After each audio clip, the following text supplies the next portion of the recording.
Hello बच्चों, कैसे हो आप? सबका स्वागत है मनीषा मैडम के यूट्यूब चैनल पर। आज हम हिंदी का चैप्टर 10 करेंगे, जिसका नाम है नारी शक्ति की प्रतीक भगिनी निवेदिता। अपने देश में बहुत कुछ कर गुजरने वाली महिलाओं से हमारा इतिहास भरा पड़ा है, परंतु एक विदेशी महिला ने भारत के लिए जो कार्य किया वह अनूठा है। भगिनी निवेदिता स्वामी विवेकानंद से प्रभावित होकर उनके आह्वान पर भारत की महिलाओं को शिक्षित करने के लिए भारत आई थी। उनका जन्म आयरलैंड में हुआ, परंतु उन्होंने भारत भूमि में अपनी मातृभूमि के दर्शन किए और भारत की बेटी बनकर स्वतंत्रता आंदोलन में क्रांतिकारी भूमिका निभाई। उनका नाम मार्गरेट एलिजाबेथ नोबेल था। उनके पिता का नाम सैमुअल रिचमंड नोबेल व मां का नाम मैरी इसाबेला था।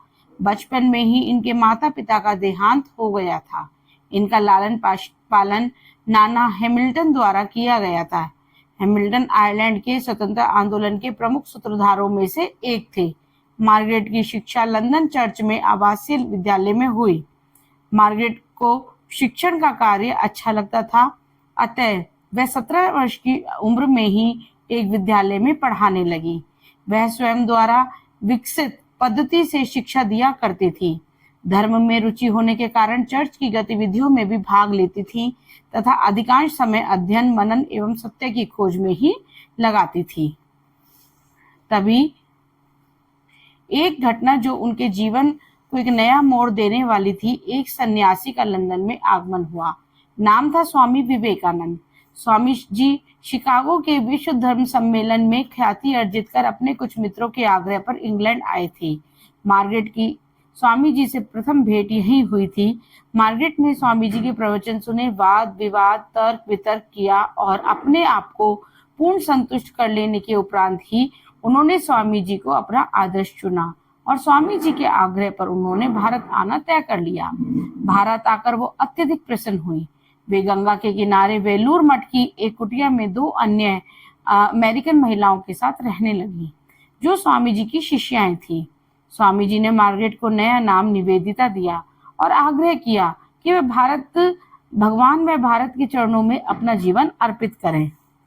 भगिनी निवेदिता ने विवेकानंद के उपदेशों को जन जन तक पहुंचाने का कार्य करने के साथ साथ कलकत्ता में लड़कियों का एक स्कूल भी आरंभ किया।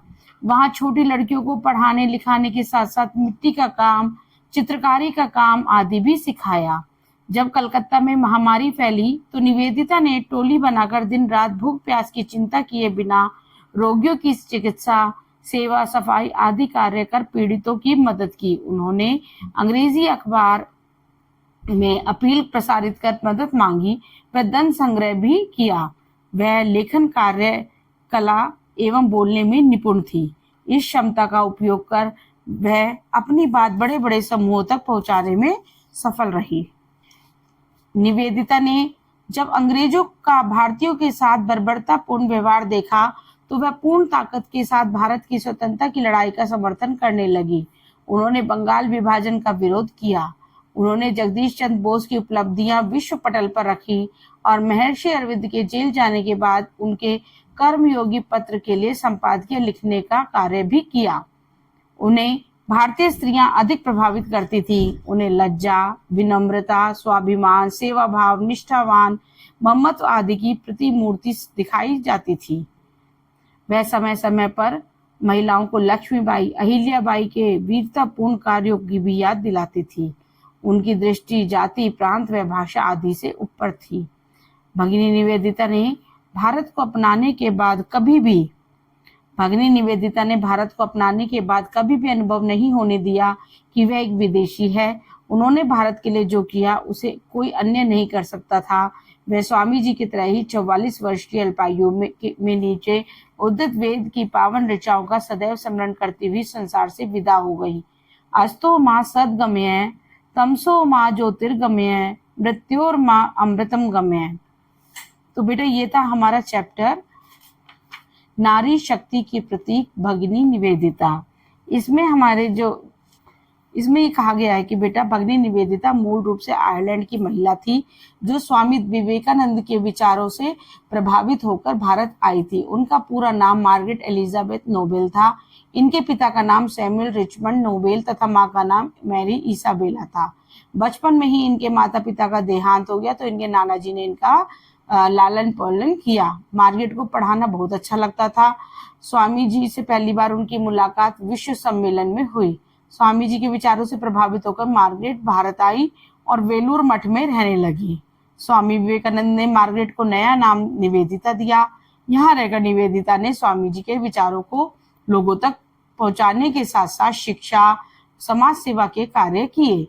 उन्होंने भारत के स्वतंत्रता आंदोलन का समर्थन किया और कई पत्र पत्रिकाओं में लेख भी लिखे। 44 वर्ष की आयु में ही उनका निधन हो गया। तो बेटा ये हमारा चैप्टर आपको कुछ समझ आया होगा। अब करते हैं इसके कठिन शब्दार्थ। विदेशी, दूसरे देश की। अनूठा, अनोखा। आवाहन, पुकार। शिक्षित, पढ़ी लिखी।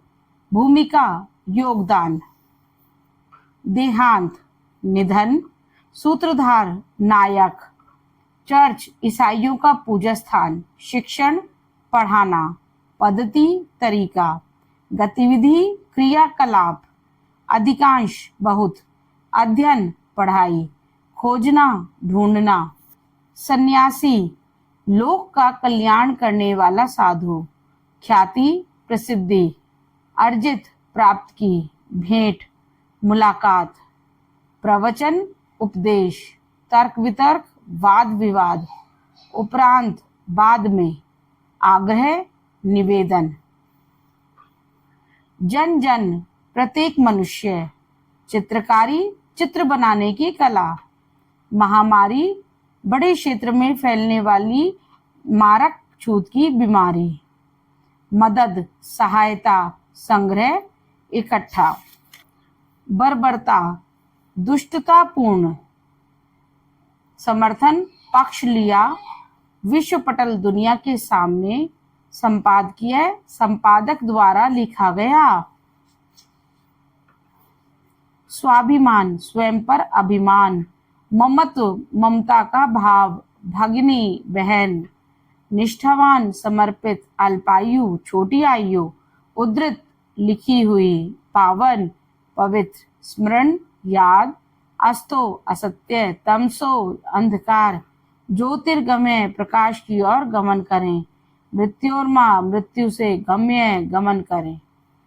तो बेटा ये थे हमारे शब्दार्थ। अब हम करते हैं अभ्यास। सबसे पहले है बेटा उच्चारण के लिए। निवेदिता, विवेकानंद, शिक्षित, आयरलैंड, स्वतंत्रता, Margaret Elizabeth, Nobel, Samuel Richmond, समर्थन, स्त्रियां, आह्वान, पद्धति।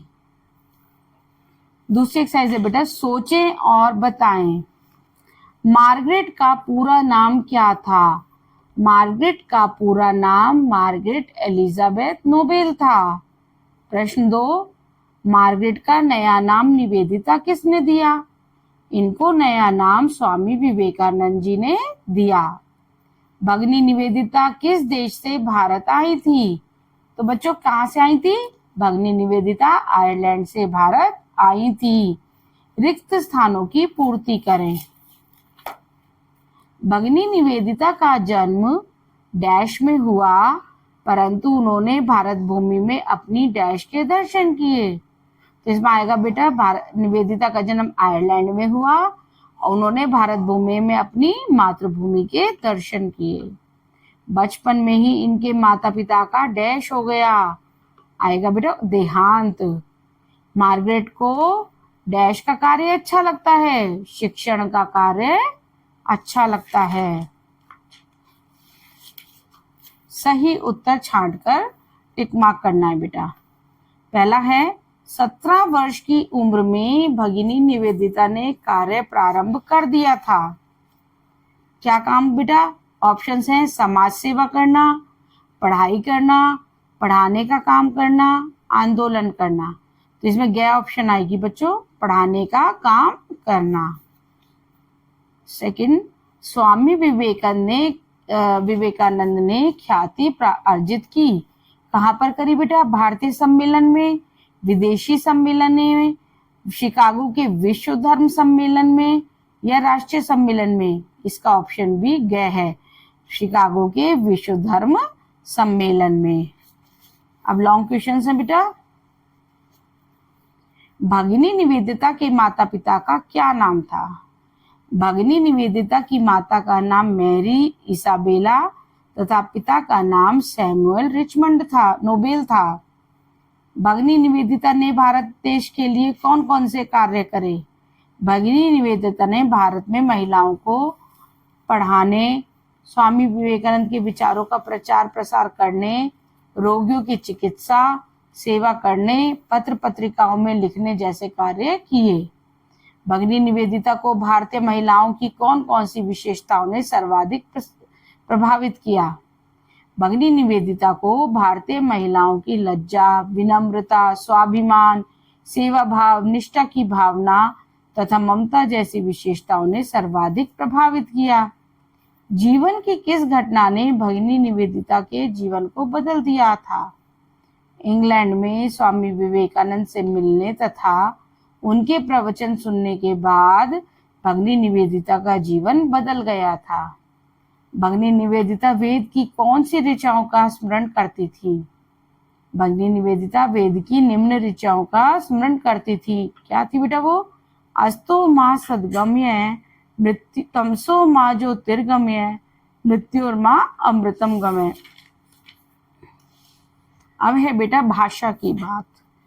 प्रश्न एक है, इसका अर्थ लिखिए। क्या जो बार बार बोला जा रहा है ना, अस्तो माँ सद्गमय, इसका हमें अर्थ लिखना है। हे प्रभु, असत्य से हमें असत्य से सत्य की ओर ले जाओ, अंधकार से प्रकाश की ओर ले जाओ, मृत्यु से अमृत्यु की ओर ले जाओ। पूर्ण शब्द जोड़कर नए शब्द बनाए। मित्रता पूर्ण, कायरता पूर्ण, ओज पूर्ण, ममत्व पूर्ण, उत्साह पूर्ण, यह भी करें। आप भी उन महिलाओं के नाम लिखें जिन्होंने देश के लिए काम किया। बेटा ऐसी महिलाओं के नाम लिखें जो हमारे देश के बहुत काम आई हैं। सबसे पहले श्रीमती एनी बेसेंट, भारत की आजादी के आंदोलन में सक्रिय भाग लिया। दूसरा, सरोजनी नायडू, उत्तर प्रदेश की प्रथम महिला राज्यपाल बनी। तीसरा, मदर टेरेसा, कोलकाता में कुष्ठ रोगियों की सेवा में समर्पित रही। तो ये था बेटा हमारा चैप्टर 10। आई होप आप अच्छे से लगातार पढ़ रहे होंगे। और मैंने इंग्लिश क्लास 5th की इंग्लिश भी शुरू हो चुकी है और उसकी वर्कशीट भी हमने करनी शुरू कर दिया है। बच्चों ध्यान से पढ़ाई करो और आपके फ्रेंड्स को भी ये वीडियो शेयर करो और नोटिफिकेशन के लिए बेल आइकन को भी हिट करें ताकि जो भी मैं आपको वीडियो डालती हूँ टाइम टू टाइम आपको मिलती रहे। बाय बच्चों।